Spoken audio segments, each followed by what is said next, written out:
início deste mês, o Ministério da Saúde publicou uma portaria que atualizou as diretrizes para partos humanizados nas maternidades e hospitais do SUS.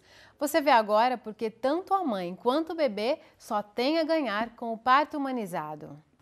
Com o seu caso. Lara tem 1 ano e meio. A preocupação dos pais com o bem-estar da menina começou antes do nascimento. Desde o começo da gestação, Marcela decidiu que a primeira filha nasceria em um parto humanizado. Foi uma decisão, lógico, individual, mas tomada em conjunto, que o parto humanizado ele visa mais o amor,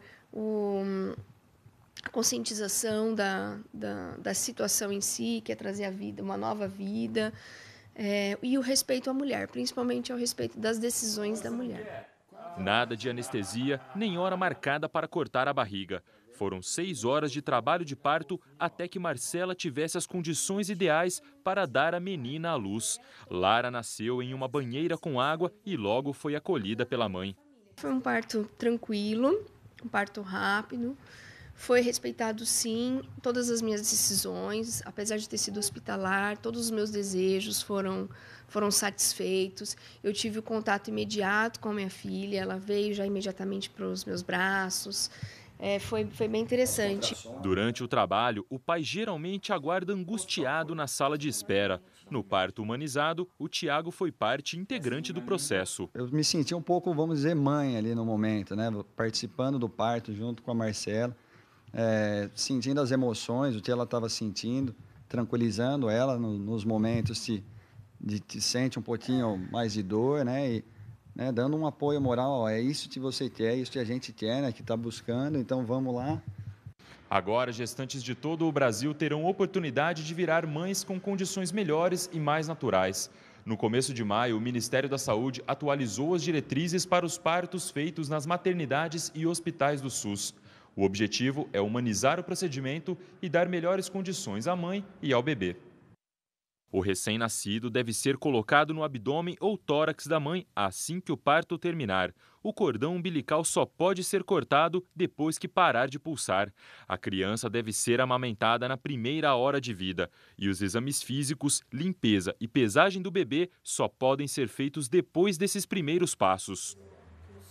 São medidas que fazem diferença, diminuem a chance de desnutrição na criança e ainda estimulam a amamentação. Fisiologicamente, a mãe tem um estímulo, né, da produção de ocitocina que faz com que o útero contraia para que ela não entre num quadro de hemorragia puerperal.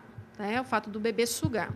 E para o bebê é importante porque ele tem o contato pele a pele, onde ele se sente seguro, porque ele escuta o coração da mãe. E para a memória dele, o fato dele sugar na primeira hora de vida faz com que esse bebê dificilmente ele tenha dificuldade de sucção depois. Então ele é um bebê que ele vai sugar bem, né? Porque depois do período do parto, a mãe e o bebê eles entram num momento de relaxamento, onde eles vão descansar, eles vão dormir. Então o bebê que demora para sugar, às vezes depois desse momento ele vai ter dificuldade para sucção. Na maternidade Santa Isabel, em Bauru, essas condições são oferecidas. As camas e os aparelhos ajudam na estimulação natural da gestante. A paciente ela permanece aqui com o seu acompanhante e no momento do parto ela não precisa ser deslocada da cama para o bebê nascer. Então a gente transforma ela, né, na cama de parto, tá? Então a gente vai tirar, né, essa parte dela. E a gente proporciona a ela a livre escolha, né, da posição. Então, a gente vai mexer aqui, é onde ela vai ter o apoio do pé. O cavalinho proporciona a ela, né, no movimento do balanço, que tem um relaxamento da parte da bacia, né, que às vezes no momento da contração elas têm muito desconforto na região da bacia, né, e o movimento do cavalinho faz com que, né, ela relaxe. Então, ela senta ali, ela debruça aqui nessa parte, né, e isso ajuda. A bola a gente utiliza para elas, né, ou aqui no pré-parto, ou no banho terapêutico, onde ajuda a fazer a massagem do períneo. E a mesma função é a cadeira de balanço, que proporciona esse relaxamento na região da bacia, né. São métodos não farmacológicos utilizados para o alívio da dor. No caso de Marcela, o sucesso da primeira gestação reforça a expectativa com o nascimento do segundo filho. Grávida de 6 meses, ela quer que o parto do Yuri também seja humanizado.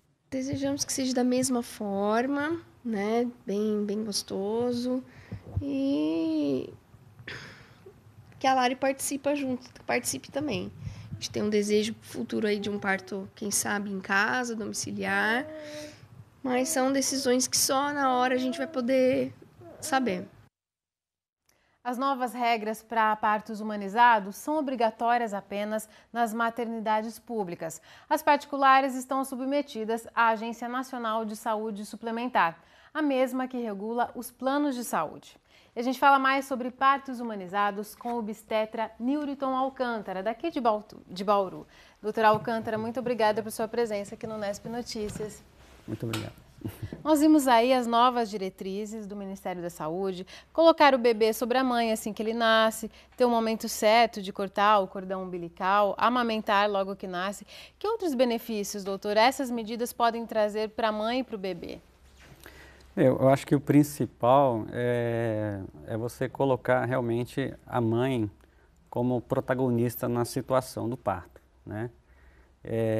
Muitas vezes o parto ele traz uma ansiedade muito grande para a mulher, para a família, né? E acaba fazendo com que o parto seja uma situação muito estressante, às vezes até aterrorizante para a mãe, né? Então, na verdade, com essas medidas, a gente está querendo colocar de novo a mãe como protagonista da situação, né? Como você falou, na verdade, isso é uma atualização, porque essas recomendações já são antigas, né? Tanto o Ministério da Saúde, como a Organização Mundial de Saúde, já falava isso há mais de 10 anos, né? Que deve ser incentivado o parto natural, deve ser incentivada a amamentação, deve ser incentivado o vínculo precoce com a mãe, né? Então, são todas as medidas que fazem com que favoreça esse plano de aumentar o vínculo e colocar a mulher como protagonista do processo, né? E quando se fala esse termo parto humanizado, se refere apenas ao parto normal? Na verdade, assim, o parto humanizado, a gente fala naquele parto que seja um parto mais natural possível, né? Que tenha menos intervenções, né? E aí, consequentemente, o direcionamento é para o parto natural, para o parto normal, né? Então, havendo necessidade, às vezes, de alguma intervenção, aí isso vai ser analisado durante o processo, durante o trabalho de parto. Às vezes, há necessidade de fazer uma cesariana, né? A gente vê que, muitas vezes, se faz cesariana por motivos, às vezes, que não são tão necessários como cita a literatura, né? Uma das coisas importantes em relação ao parto humanizado, ao parto natural, assim que a gente fala, né, essa questão do protagonismo da mulher, a questão de menos intervenção possível e a questão de ele estar baseado em evidências científicas. Não é só porque é parto natural, que é parto humanizado, que a mulher tem que ficar à sorte do processo. Não, todos esses critérios que foram falados e vários outros que existem em relação ao parto humanizado, eles são baseados em estudos científicos, né? Tem benefícios, tem coisas que trazem benefícios que devem ser feitas e tem coisas que não trazem benefícios que devem ser evitadas, né? Como assim, o uso do remedinho para dar dor de maneira rotineira, na verdade é uma coisa que muitas vezes não traz benefício. Para adiantar o parto. Para adiantar o parto, para acelerar o parto, né? Então, isso, na verdade, algumas situações pode necessitar, sim, então, mas não é uma coisa rotineira. E o senhor citou a questão das cesáreas, inclusive o Brasil, ele lidera um ranking de país que mais faz cesáreas no mundo. A OMS, ela indica, o recomendado é que 15% dos partos, no máximo, sejam cesáreas. Aqui no Brasil é mais da metade, 52%. E quando a gente olha para a rede privada, esse número é gritante, né? Mais de 80% dos partos na rede privada são cesáreas. E por que se faz tantas cesáreas aqui no país, doutor? Existe uma questão que envolve tanto a parte médica, envolve a parte da própria paciente, envolve, eu acho que o momento que nós estamos vivendo, assim, culturalmente, né? Se você falar com pessoas de mais idade, as nossas avós, bisavós, na época delas era uma coisa tão normal ter parto normal, tão natural, que existia até medo de se fazer uma cirurgia, né? Então, todas elas, normalmente você conversa, elas relatam, tive 8, 9, 10 partos, alguns em casa, relatam isso com orgulho. E hoje em dia, quando se fala de parto normal, há até, muitas vezes, né, quando a paciente fala que quer, os conhecidos, os familiares, às vezes até falam de uma forma debochada, né? Mas você não vai aguentar, você quer sentir dor, você quer né? virar índia, você quer sentir dor, Então, parece que a sociedade mudou, parece que os médicos mudaram, né? Por comodidade, às vezes é muito mais fácil fazer uma cesárea, que em questão de 1 hora ele resolve, do que acompanhar um trabalho de parto, que às vezes demora 8, 10, 12 horas, né? Então, é um monte de fatores que acho que levou esse cenário, infelizmente, esse cenário do Brasil, né? A gente vê em outros países, em palestras, em revistas, a gente vê que não é assim, né? Mesmo famílias de renda alta, né?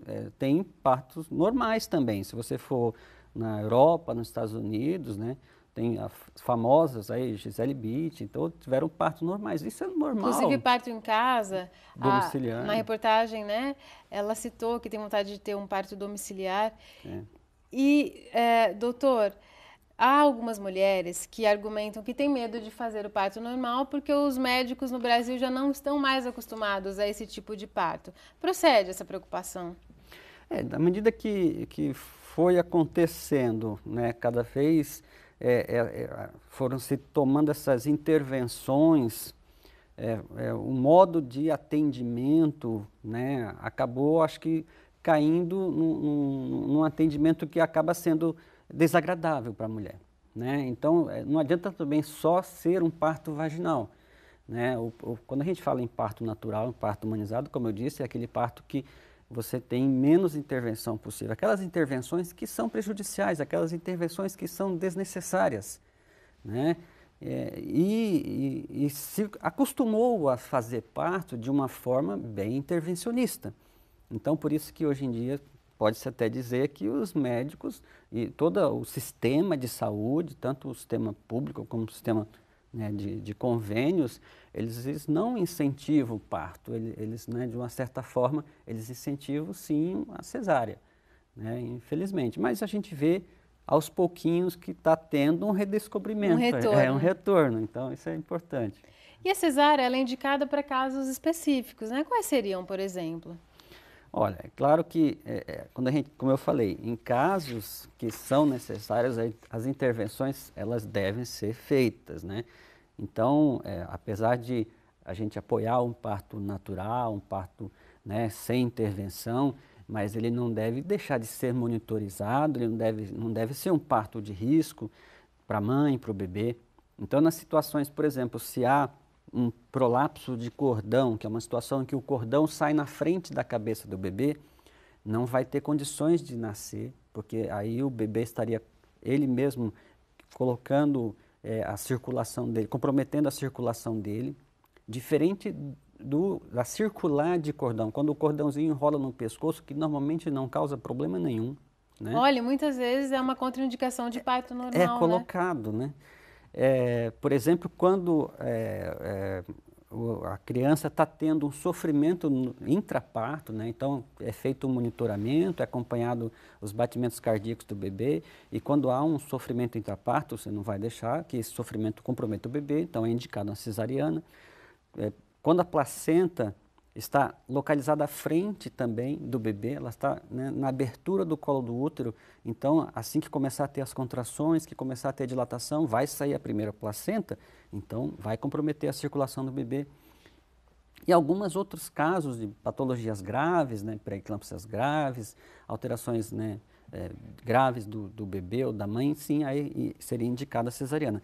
Mas cai mais ou menos nesse índice que você falou, que a Organização Mundial de Saúde cita, que seria 15%. Em torno de 15%, né?